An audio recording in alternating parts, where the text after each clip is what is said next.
Hey guys, welcome back to my channel. My name is Cibel Fiscal and I'm a Harvard Berkeley dual degree student, and on this channel I share lifestyle tips, content, advice, and vlogs. Today, in honor of last year's video, 19 things I learned at 19, I'm going to be doing 20 things I learned at 20. So buckle up because we are about to get into it, but before we do that, I'm going to pop some Martinelli's apple cider. If you want proof that it's not champagne, YouTube, I am 20 years old. I am drinking a non-alcoholic drink. Okay, so let's pour some. Lesson number 1, taste the whole box of chocolates. A lot of times, we only sign up for experiences that we feel comfortable with, that we've already tried. We limit ourselves because we think that if we try something new, that it's gonna put us out of our comfort zone and that's a bad thing, when in reality, it's not. And even if you try something new and you don't like it, at least you'll know that you don't want to do it again. But there's been so many times in my life where I think, oh, I'm not gonna go to that party because he's not there. And then there's some gut reaction inside of me that goes, you know what, just go. You might have a good time at the party. And I went to that party. I met a bunch of new people that I really loved and I became best friends with, and we had amazing experiences from that. Imagine if I had just not gone because I decided it wasn't worth going, because I decided it would be too awkward. Moral of the story is, you need to try new things in order to have new blessings.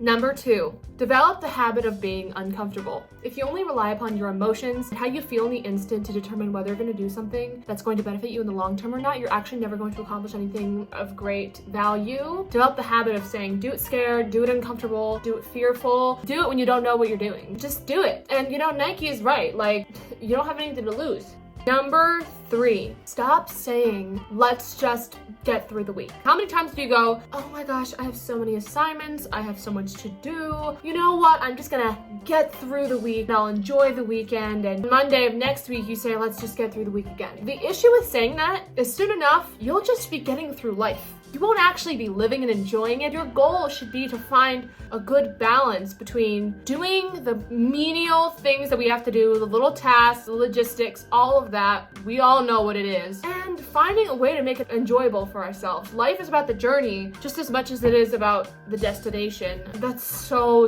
cliche. But you understand what I'm saying. Getting through life is not enough. You and we both need to constantly find ways to make it exciting for ourselves, whether that's planning some time off, whether that's finding a new perspective to approach the things that we normally do that seem boring in a very new, refreshing, and exciting perspective and lens. Number 4, stop joking about being ugly, being broke, being undesirable, or being unlucky. All of those things need to be gotten rid of from your vocabulary. When people, it could be adults, students, I notice this starts especially in adolescence, when everyone is tired, when everyone is sleep deprived, when everyone is grumpy, it's really easy to start joking about, oh, I can't go there because I'm broke. I can't go out for lunch because I'm broke. Ha ha ha ha ha. I'm so ugly today. Ha ha ha ha. Oh my God, I'm so unlucky. Why do I always get placed with him or her? Why do I... Stop. Just stop. Because the thing is, your words have power, okay? And I've seen it too often where I say something and oh my God, all of a sudden it happens. You need to understand that there is a correlation between the words that you say and the way your life plays out, and the thoughts that you think and the way that you go about the world. And so your mind, your subconscious mind, does not listen to, oh, it was just a joke. It was just a joke that she was joking she's ugly or dumb or broke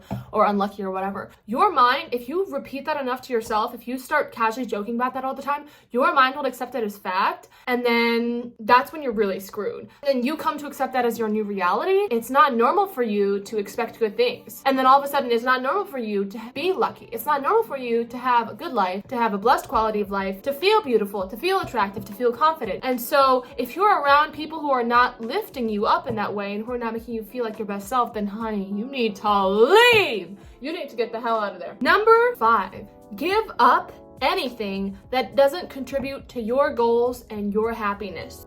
Now, what do I mean by that? If you do something and at the end of you doing it, it makes you feel like crap, it's probably a good sign that you should not be doing it. If it's hanging around a certain group of people, if it's certain eating habits, drinking habits, you know what else kind of habits. If it's anything that's not beneficial to you in bettering your happiness, if it's going to make you feel guilty afterwards, you're probably not doing the right thing. Going out, spending more time with your family, going to watch a cinematographic masterpiece in the movies, going to read a really good book that makes you feel like you love storytelling, taking care of your health, working out, going on walks. Like, these are things that are all going to contribute to you and your long-term happiness and fulfillment. And anything else that doesn't contribute to that, I mean, I understand if you have to say like, okay, I want to start a business, I have to work this job in order to save money. Yes, that contributes to your success. And while that doesn't immediately contribute to your short-term happiness, maybe, but in the long run, it's going to help you, right? The best thing is to eliminate anything that doesn't fit in those two boxes, that doesn't fit in your long-term vision, that doesn't fit in your overall happiness. And when you do those two things, when you cut out anything that doesn't fit in those boxes, you are on your way to cultivating a much more fulfilling life. Number 6, romanticize the out of your life. This life is short. This life is not something that we should take for granted. We don't know if we're going to live to the next day. Okay, you could walk the street and something awful could happen to you, and I'm not wishing that into existence at all, but I'm just saying hypothetically it's very possible that it could happen to any one of us. No one is immune to that. However, I will say this, because your life is short, there is no point living a life that you don't desire. Someone else's dream life and they're just projecting it onto you, or they're living vicariously through your achievements. There's literally no point to that. The thing is, it's also like, if you don't like your life, if you think it's boring, you could either, number 1, change the things that you're doing, and if you're not capable of doing that, number 2, change your perspective on it, because the entirety of life is an internal experience, and the quality of your life is determined by how you feel towards your own life. So if you don't like how you feel about your own life, if you think I'm just bored out of my mind, you need to change your perspective on things. You need to start seeing things as, oh my gosh, this is my story. I am the main character. This is my movie. This is my Oscar award-winning picture. I can wake up every morning and listen to Shirley Bassey's James Bond movie soundtrack while you do your skincare routine, like you're prepping to be a mysterious femme fatale. I'm not saying that I do that every morning when I wake up. I'm not saying I do that at all. And maybe a little. It's so much more fun when you romanticize your life, when you make it seem like everything is a movie. And you might think I'm really nerdy or stupid for doing that, but if you try it for a day, try it for a week, you will see exponentially feel better about yourself. It makes you more motivated to work towards your goals. It makes you more motivated to have a gung-ho attitude toward life. And why the hell not? Why do you want to be the side character of your movie? You want to be like extra number 6? Like, what's the point of doing that? This is not someone else's life. This is your life, boo-boo. Like, live it up. Number 7, do what gives you chills. And I mean, like, things that really make you feel transcendent. Now, I'm not saying dude, don't do that. Go to see an orchestra. Go to a museum. Listen to music that really uplifts you. Explore new foods, genres, and do things that make you feel like you're being moved and that you're not just moving through the world. And by being moved, that state of passive existence is more active than it is to just go and do things mechanically like a robot, like we're also taught to do in the society, because everything is so go, productivity.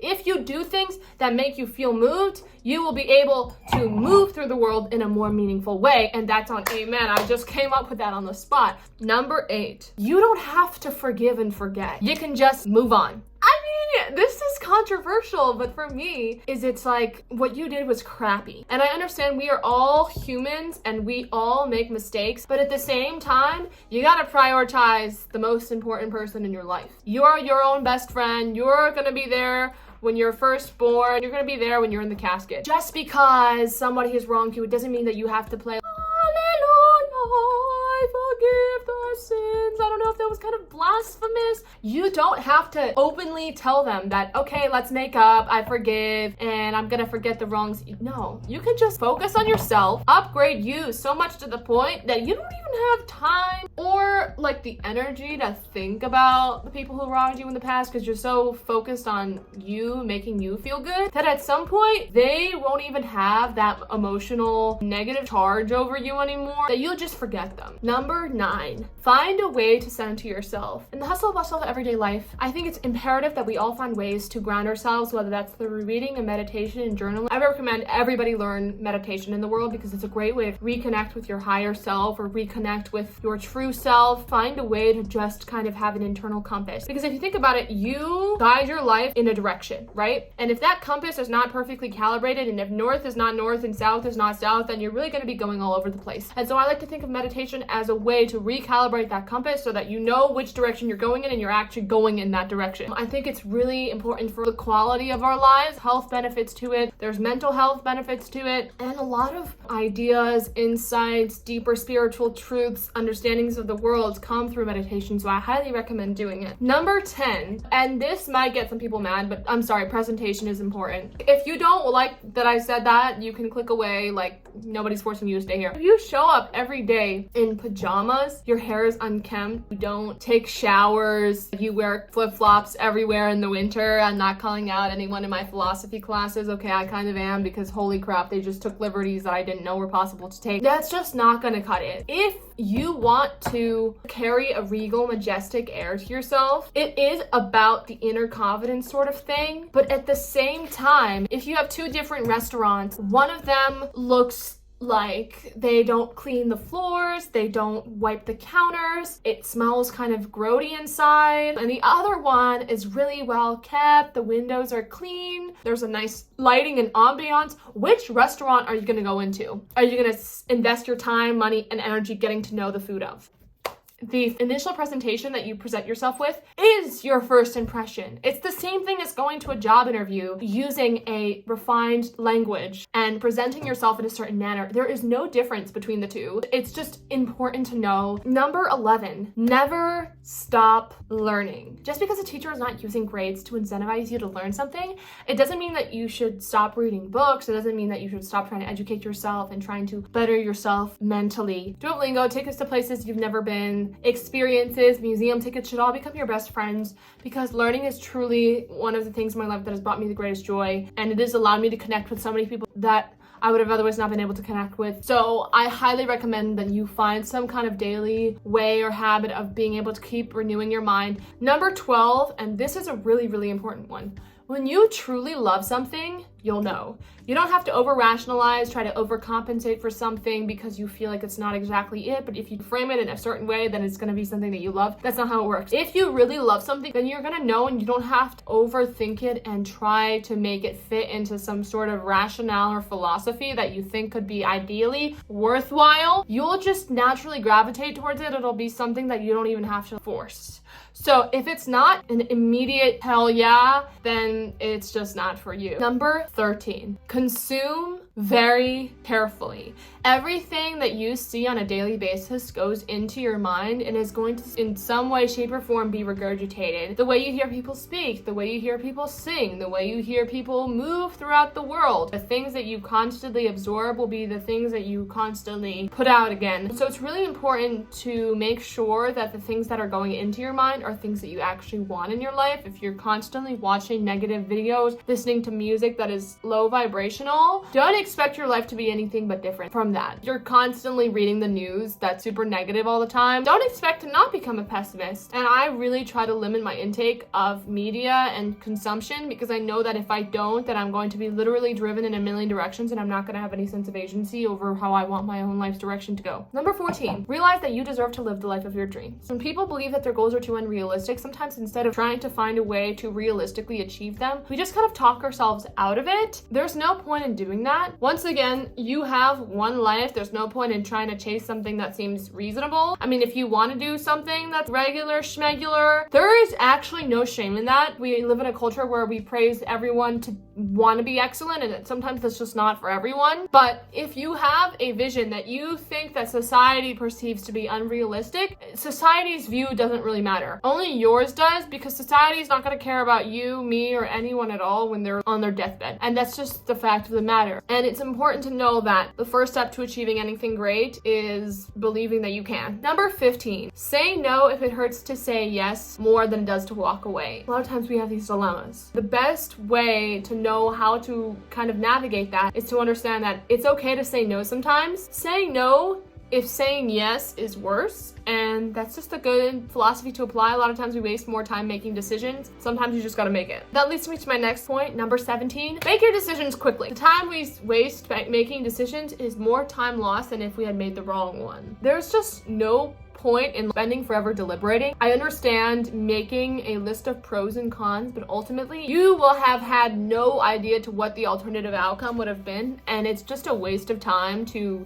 think and try and cogitate it. Number 18, have integrity. Okay, let's say you do something terrible, rob someone, or you have done something that was kind of dishonest, and even though there's maybe no written out law for it, in the short term inconsequential, if you have a moral conscience, the guilt that will ensue from you having done the wrong thing will actually be the punishment for doing the wrong thing. And let me tell you, honey, guilt is not a positive feeling. Guilt is the worst feeling that you can feel ever, because it kind of eats you up from the inside out, and it's just not fun. And I'm not about that life. So if you can avoid guilt by actually living a life of integrity, that will save you a lot of mental headache and be a good person. Number 19, you're capable of more than you actually give yourself credit for. There was this Hewlett-Packard study that found that women apply for jobs when they believe they're 100% qualified, whereas men on average apply for jobs when they believe they're only, 60% qualified? So that's proof that you block your own blessings by believing that you're not good enough. The truth of the matter is, most of the time, if you're going to be going into an experience where you actually grow from something, you're not going to know how to do 100% of the things. All the new things that I've derived all my best experiences from, I realize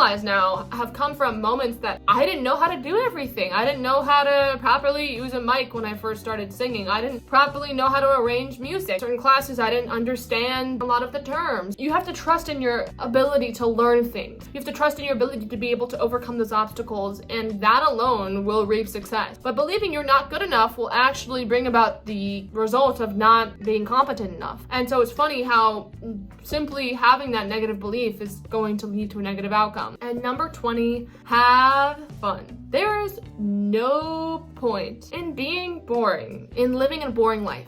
There's no point in trying to indulge in things that are not enjoyable for you. Just have a good time. Enjoy the process of doing things that you love. Enjoy the process of reaching your goals. Fall in love with your life. And that concludes 20 things I learned at 20. A little quick message from our sponsor. Let's be honest here. Who doesn't like to feel classy, elegant, and timeless? If those are the vibes that you're trying to embody in 2023, why wouldn't you treat yourself to a beautiful handbag to kick off and conquer the new year? Teddy Blake is a New York-based Italian luxury leather brand that specializes in making premium quality handbags for a fraction of the price. From Italy's finest pelletteries, Teddy Blake's handbags are dyed, treated, and molded to be durable, practical, as well as stylish. I know it's really difficult to tell which one is the art, the frames hanging on the wall or the gorgeous dark red strap hanging around my shoulder. I feel really lucky to be able to treat my loved ones to exquisite quality luxury for a reasonable price, and I wanted to share, in my opinion, one of the best luxury brands out right now. I will put a link to their website and the beautiful piece I'm wearing right down below. Enjoy and Happy New Year!